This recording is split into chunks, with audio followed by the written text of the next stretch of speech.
Hello, thank you everyone, and thank you for joining to this talk discussing agents with me. Today we are going to build and deploy agentic workflows with Haystack. But first, let me introduce myself. My name is Bilge. I work as a developer relations engineer at DeepSet. Can you all hear me well? All right, super. I work as a developer relations engineer at DeepSet, and DeepSet is the company behind the open source LLM orchestration framework called Haystack. And I am originally based in Istanbul, Turkey. So I came here for the conference, so I really appreciate you all being here today. Here's today's agenda. First, I'm going to introduce you Haystack. Then we are going to directly jump into the topic. We will start our agent and we will deploy this agent. Afterwards, if you have the time, I will have some questions. I'm sure you have heard a lot about agents today, but I just wanted to put it out there. I think it summarizes what an agent is quite well.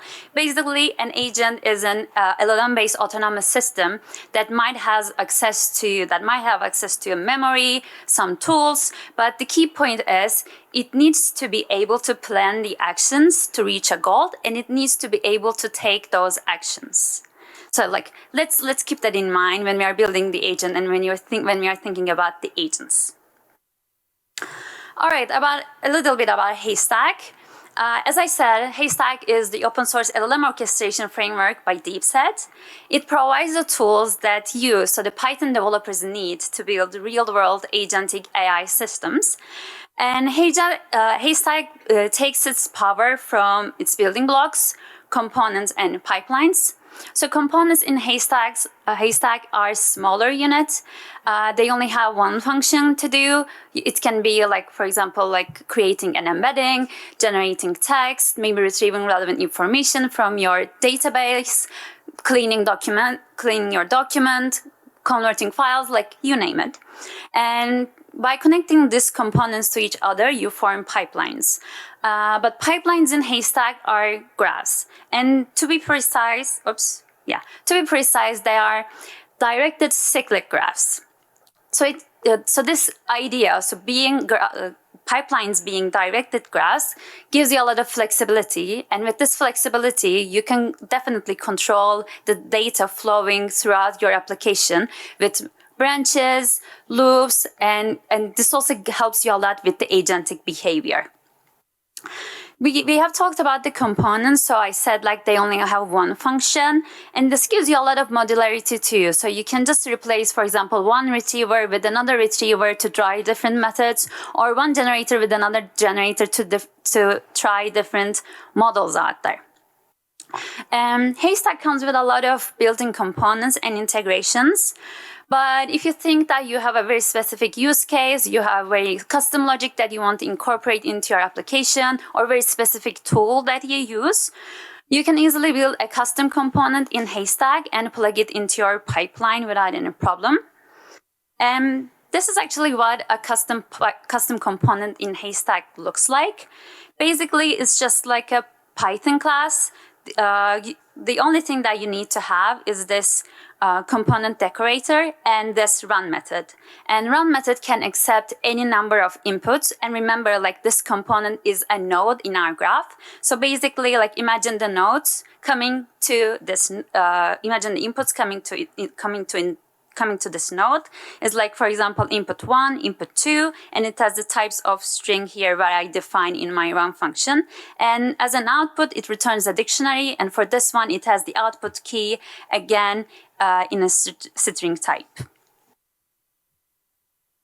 All right, now that we know about how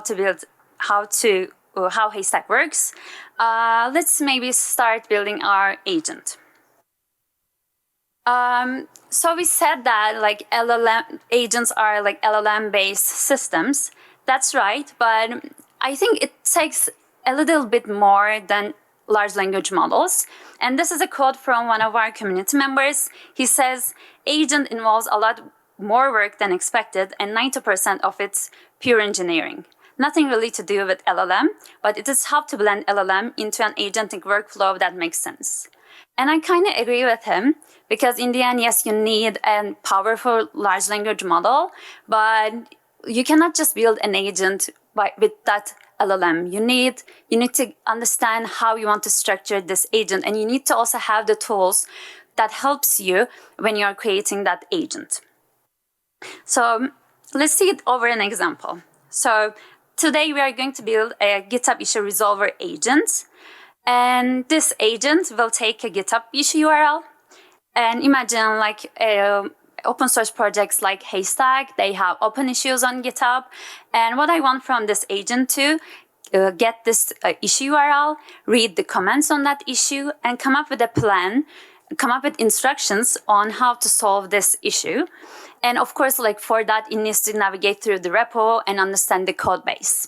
So when you think such a system, how do you imagine the system? Like, is it like one agent having access to multiple tools, or is it like a multi-agent system? Maybe you think that you can solve it in a very linear flow. Probably like maybe if you are 100 people here, we can come up with 100 different approaches based on how we think and how we want to structure this application. But this is how I envision this system. Basically, this is a Haystack pipeline again, but it's a linear one, so nothing very complex, it seems. So it takes this issue URL, and my first component is GitHub issue viewer. So what this component does is it gets the issue description and the comments from the issue URL. Pretty simple, very deterministic. Now, as the second component, I have GitHub issue builder. This component gets the issue comments and renders in a format that I can pass it to my LLM. And you will see it in the example how I render this prompt.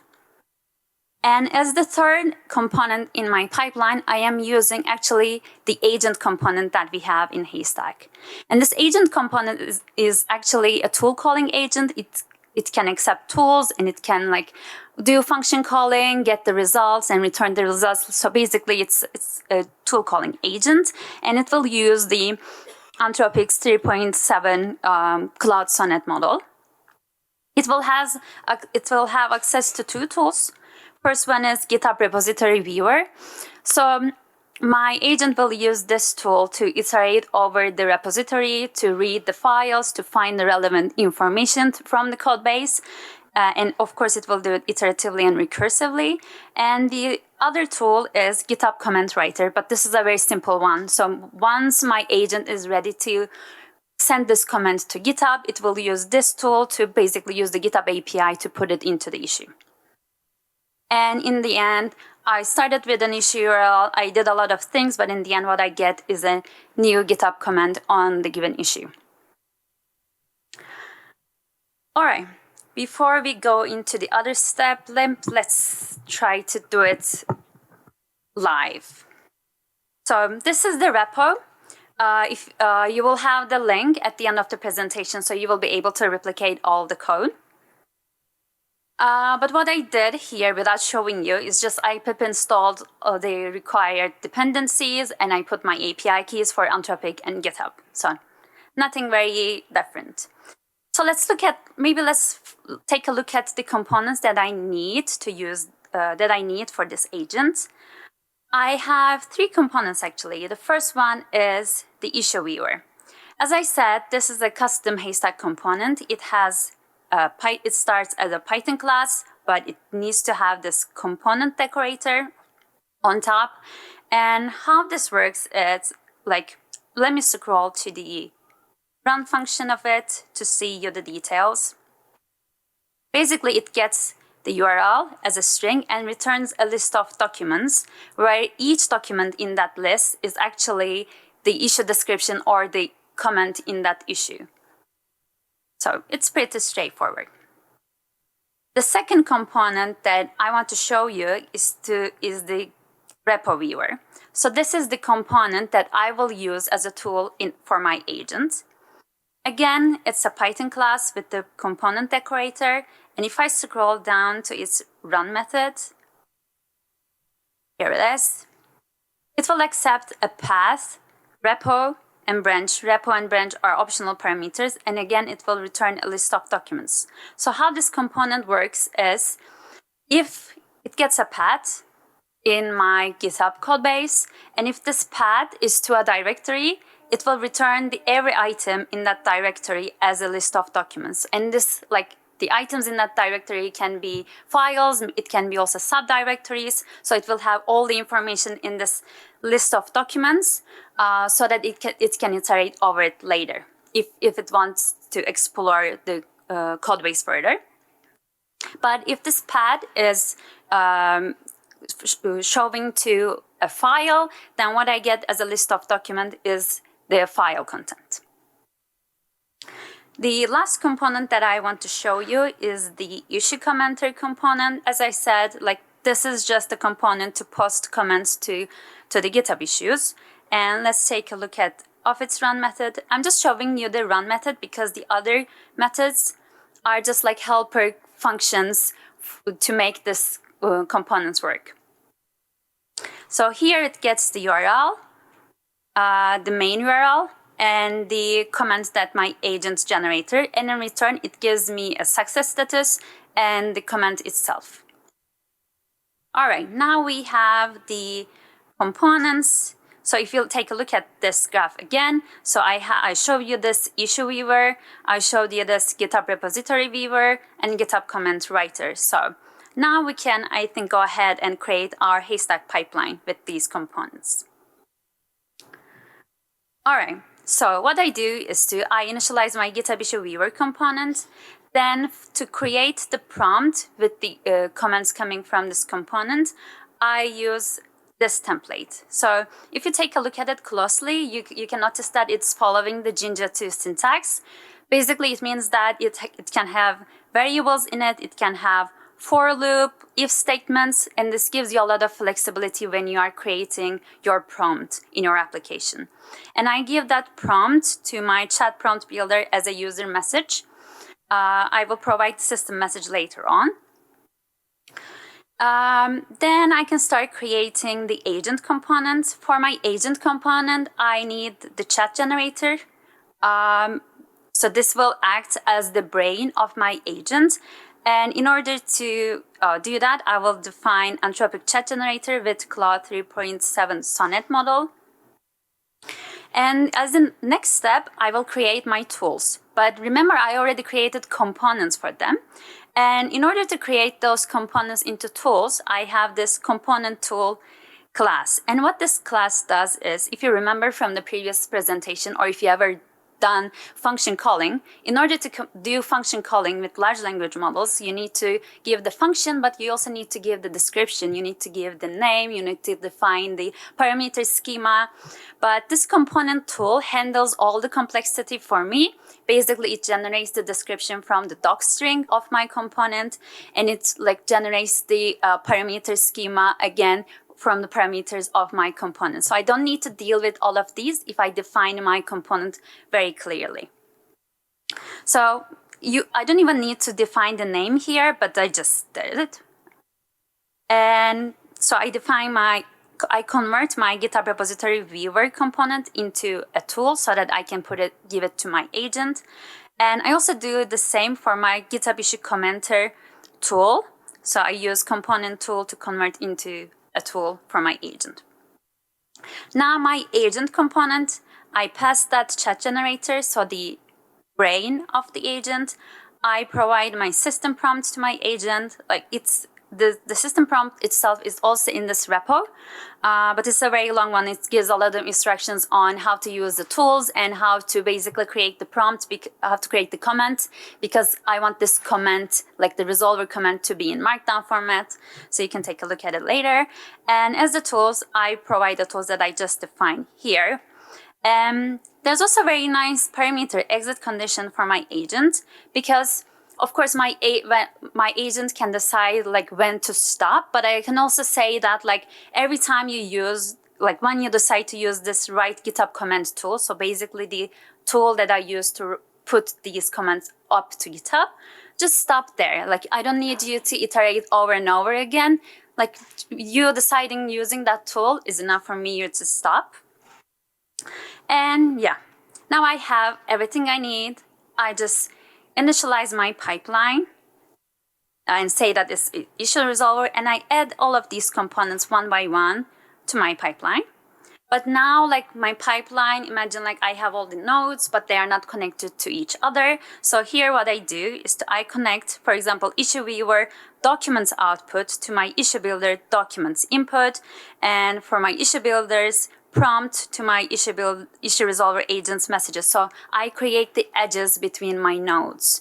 And here you can really go crazy. This is, as you remember, this is like a very linear one here. But if you want to have loops and branches, like you can define all of these connections here when you're connecting components to each other. All right, so let's test this pipeline. What I do in this script is I basically initialize logging, and I put my issue URL. What I did here is I forked the Haystack repository and also copy pasted one of the issues that we have here. And we will give it a try with this agent. And how I run this agent, how I run this whole pipeline is, basically I do pipeline.run and provide the URL, so provide the inputs that I need to run this pipeline. So let's give it a go. All right, so here you see that it shows me which component it runs in real time. It will take some time, so let's give it a go. Yeah, it does a lot of, so it's iterating over the repo probably to resolve that issue.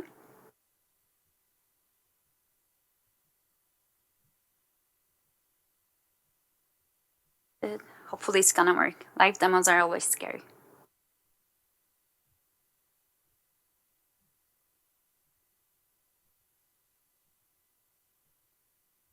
Come on.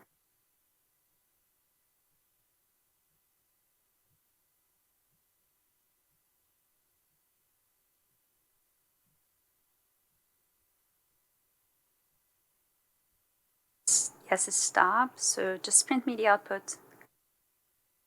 My agent, come on. Ah, there it is. All right. So, all right. But let's go to the issue itself. Let me make it larger to you. So this was the issue actually. So I told my agent to drop 3.9 support in serialization.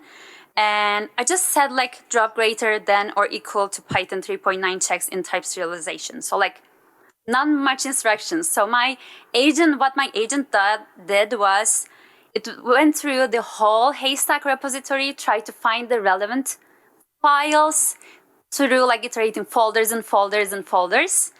And now it found exactly the right file that it needs to change, and it came up with like 2 approaches on how to make those changes. And actually, this was an original. Let me see where it is. Yeah, so this was an original issue opened by one of my colleagues, and he was also suggesting to make changes on the same file. So it's pretty much knows how this code base works. All right, so let's go back to the slides. So this agent, like we have the prototype, it's working.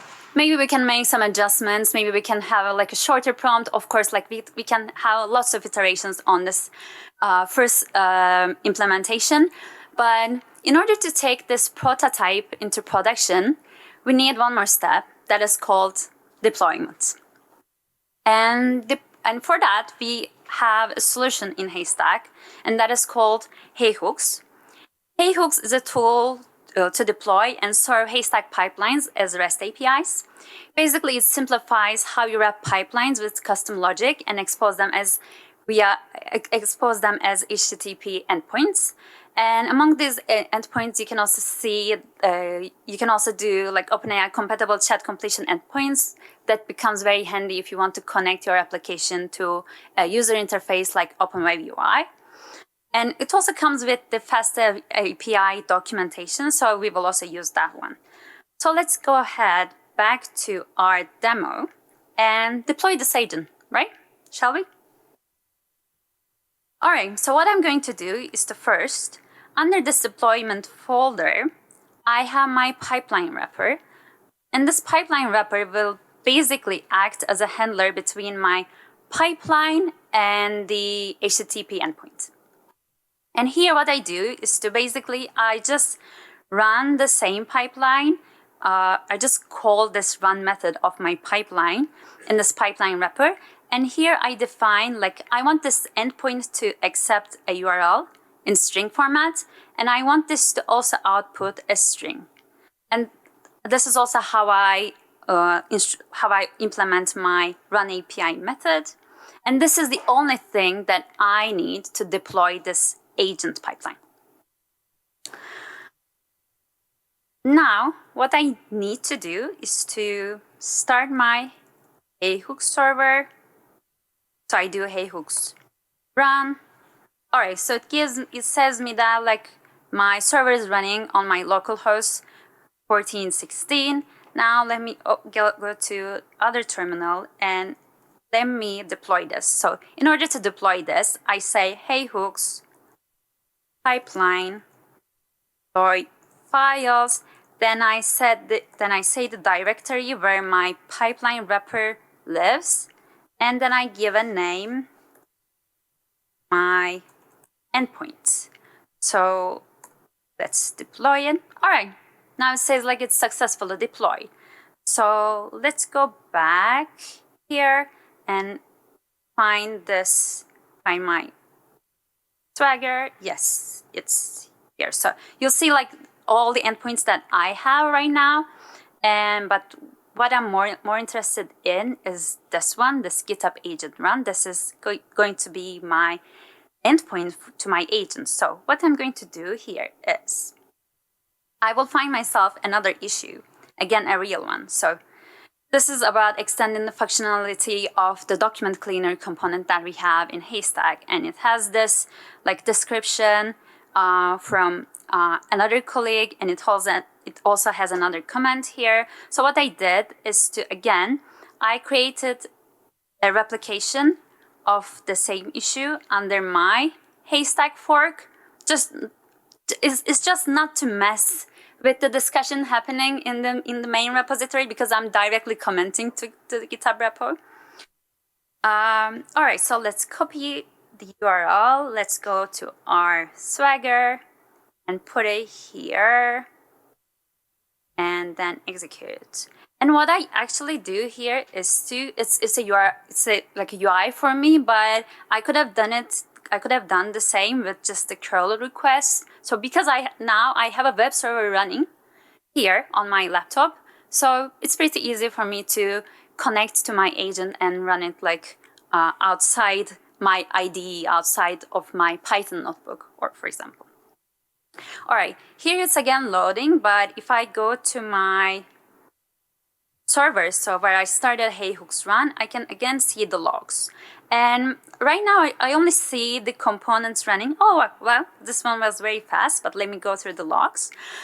So here I see like every component running, but I could have just made a couple more changes in my pipeline, and I could have seen like the inputs and outputs for each component in my pipeline. And that becomes quite handy when you are debugging, or when you connect this pipeline into a tracer, such as like Arise, you could see like the inputs and outputs that becomes very good when you try to monitor or debug an error, for example. All right, let's go back. And here, yes, in the Swagger docs, I see that like, again, it's a success, and I have the comment. And if I go to the issue here, not this, or maybe I need to refresh. Yeah, so here, basically, it provided, again, like some steps on how to resolve this issue. And we don't have much time to test if these comments or this code snippets are working correctly. But if you're interested, after the talk, we can meet at the booth. We are at table 9, and we can give it a try and see if this code snippets that our agent generated really works or not. All right, so this was all about like deploying, like creating the agent and deploying the agent with Haystack. And there's also another way that I want to show you. And this is another tool that we have in Haystack environment. It's called DeepSet Studio. It's free and open to everyone. So, but what we call it is like a development environment for Haystack. So basically, everything we had done in this presentation, I could have done it visually. So it's like a platform where I define my pipeline, where I create my pipeline visually with drag and drop functionality. And once I'm done with my pipeline, you see my pipeline can get really complex with the connections and the components that I have. The only thing that I need to do is to press this deploy button, and my pipeline is going to be deployed on the platform. And after it's deployed, I can go to the playground and run the query on the spot. And by using this thumbs up, thumbs down, I can collect feedback. I can also share this with other stakeholders and to collect feedback. And I can, like, based on this feedback, maybe I can like make a couple of iterations on my pipeline. And once I'm done doing the whole implementation, I can just export the code either in YAML or Python format and maybe use Hey hooks to deploy it somewhere else. I don't need to stick to this platform. I don't need to keep everything in this platform. I can just use this platform to basically develop my application without writing the full Python code and export it to use it somewhere else. So you will see the first QR on the left-hand side will take you to the website of Haystack. There you will find the links to our tutorials, to our examples, and also the link to sign up for DeepSet Studio. And the other one is for the demo that I just showed you. All the code is available on GitHub. You can give it a try, and you can also like open issues, or maybe also try to solve these issues with the agent that we have here. Thanks for joining to this session again. And I don't know if you have any time or if you have any questions, but I think we can also use this time. Thank you. We've got time for one question. Who's it going to be? Please. So the way you saw the simplicity of how it solves the problem automatically, right? I think the complex part was like how the model understood the entire complexity of the repository. And if the repository is like in millions of lines of code. Yes. What about that part? Then I think maybe you should like try to split it into modules and instruct your LLM accordingly. Saying like, I don't know, maybe you do some sort of classification in the issue. So you can say like, okay, if this issue is about like generating embeddings, take a look at this part of the repository only. This can be an approach. But yeah, like this can be the bottleneck of this application, because if your repository, if your code base is very large, and if your file maybe is in the very depth of your code base, yes, then your agent will do a breadth first search to get through that, and it will take a lot of time, yes. Thank you, Bilge. And Great talk. See you at the booth 9 if you're curious to learn more.